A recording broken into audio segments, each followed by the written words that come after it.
¿Qué nos depara el pronóstico del tiempo para esta semana? Es lo que nos estamos preguntando. ¿Hay agua, no hay agua? ¿Va a ser frío? ¿Va a estar lindo? Bueno, me voy a poner en Sol Pérez. Sí, bueno, hágale. Sí. Zoom. un poco desagradable la imagen de Sol Pérez que puedo llegar a dar, pero bueno. Hoy va a estar un máximo de 24. ¿sí? Bueno, mañana lluvia. Mañana lluvia. ¿Irá a llover mucho más o menos? Y está hablando de por lo menos relativamente suave, no muy intenso, pero sí durante todo el día. Bueno, una lluviecita primaveral. Desde las 6 de la mañana, por lo menos el pronóstico lo da hasta bien entrada la noche y parte de la ¿Hasta cuándo vamos a tener esta primavera rara que es de mañanas y noches frescas y de tardes agradables? Y es un poco la característica de la primavera, principalmente bien. Cuando uno entra. ¿Por qué? Porque la atmósfera todavía está empezando a buscar el equilibrio, está empezando a tener mayor aporte de radiación solar, entonces es como que las mañanas siguen siendo un poco frescas y a los mediodías, las tardes, bien, pero a medida que nos vayamos acercando al verano ya va a empezar a levantar las temperaturas mínimas. Bien, ¿qué pasó con este asteroide? ¿Cómo llegó? ¿Qué es lo que se estudia? ¿Qué es lo que trae como novedad? Es un asteroide traído a la Tierra. Claro. ¿Qué fue lo que es? Una misión que arrancó en el 2018, que se llama Osiris-Rex, que lo que hizo fue llevar una cápsula, es una sonda que llevó una cápsula hasta un asteroide, ¿sí? Se me pasó el nombre del asteroide, Bennu, así se llama, Bennu, con B larga y doble N. ¿Qué es lo que hizo? Arrancó en el 2016, llegó en el 2018. Se quedó 3 años orbitando, dando vueltas a ese asteroide, hasta que encontró el mejor lugar donde aterrizar, llegó a la superficie, obtuvo muestras y después de ahí llegó el domingo pasado.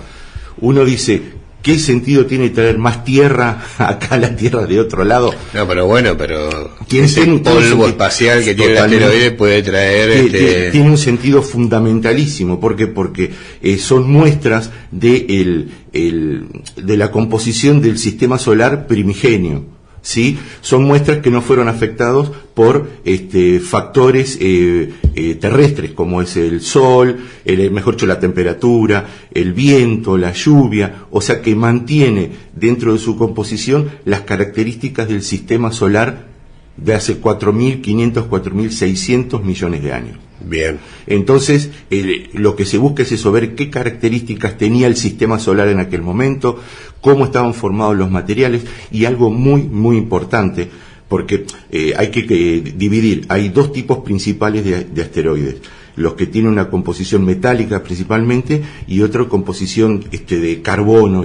Este asteroide tiene esa composición de carbono, lo cual va a permitir a los científicos, analizándolo, si tiene algún rastro de alguna sustancia de proteínas o algo por el estilo que pudieron haber sembrado, como dicen los científicos, los ladrillos de la vida en la Tierra. Mirá. Porque la gran incógnita de los científicos es cómo se originó la vida en la Tierra.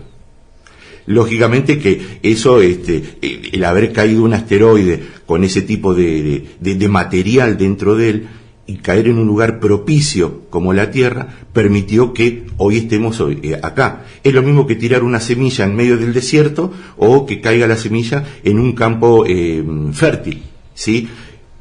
Dio la suerte de que en ese momento la Tierra estaba empezando a formarse y que pudo permitir que con el correr de los miles de millones de años empezar a formar un conglomerado de células, empezar a ser autorreplicantes y de ahí empezar a ser cada vez más complejas, tan complejas que por eso mismo estamos hoy acá.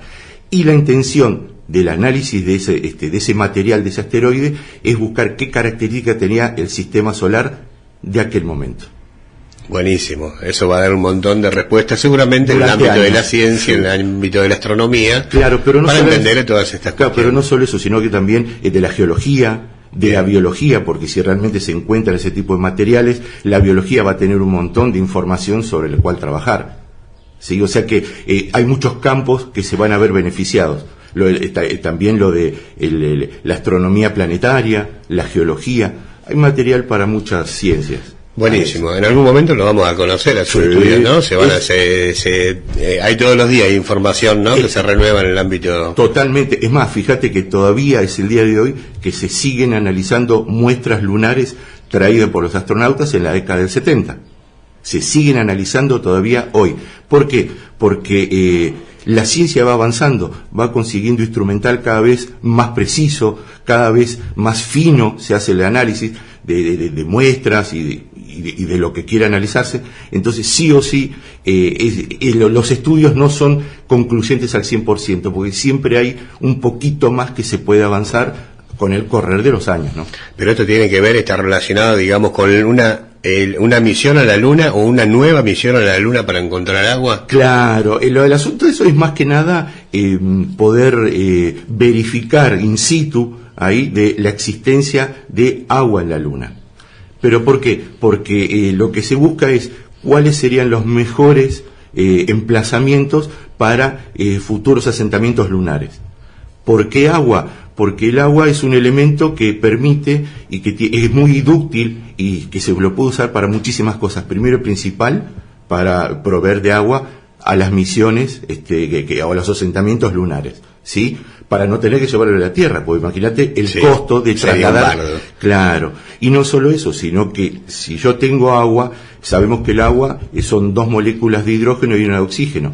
Separando esas moléculas con el oxígeno que voy a tener, aire respirable, ¿sí? Lógicamente que hay que tener en cuenta que nosotros no respiramos oxígeno puro, sino que se respira con una mezcla de gases, nitrógeno principalmente y otros más, pero teniendo oxígeno se tiene media batalla ganada. Y con el asunto del hidrógeno poder conseguir forma de generar energía. ¿Por qué?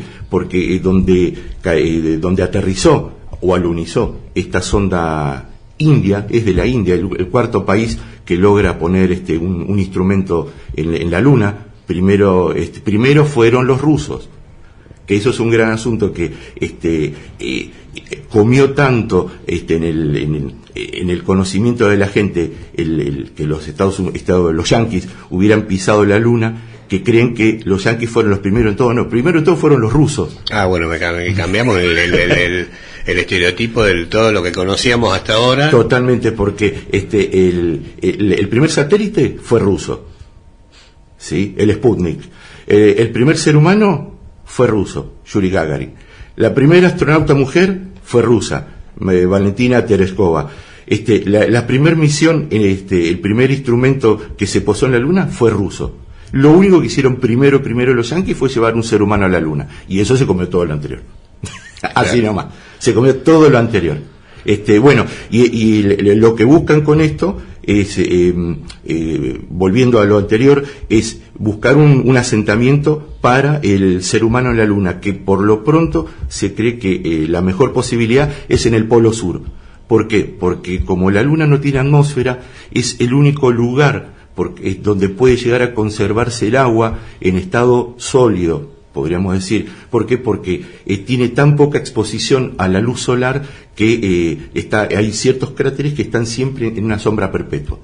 Entonces, al estar en una sombra perpetua, no recibe la radiación solar, entonces no se evapora. Por ejemplo, la parte que vemos nosotros de la Luna, tanto la parte visible, que es siempre la misma, como la parte oculta, que no es oscura, la parte oculta de la Luna, que es la que no vemos, en algún momento siempre está expuesto al sol.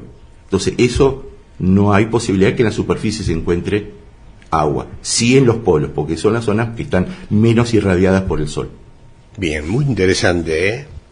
Muy bueno, muy bueno. Bueno, habrá que esperar que se analicen todas estas cuestiones para seguir viendo a ver cómo va toda esta cuestión. Por eso es lo que te decía, años lleva a analizar eso, porque encima se van distribuyendo las primeras estimaciones fueron casi un cuarto, 250 gramos de material del satélite, del asteroide Venus, ¿sí? Y que eso va a llevar años a analizar, porque encima se distribuye en un montón de laboratorios, y la información que está recolectando en este momento la sonda Chandra 3, así como se llama la sonda de la India, va a llevar años.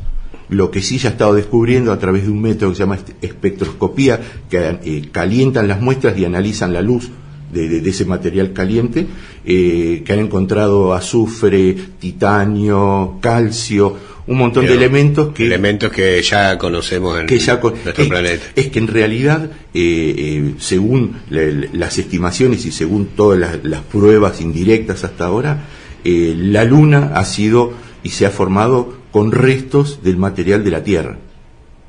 Hace cerca de 4.500, 4.400 millones de años, un cuerpo del tamaño según las modelaciones que se hicieron del tamaño de Marte, impactó con la Tierra.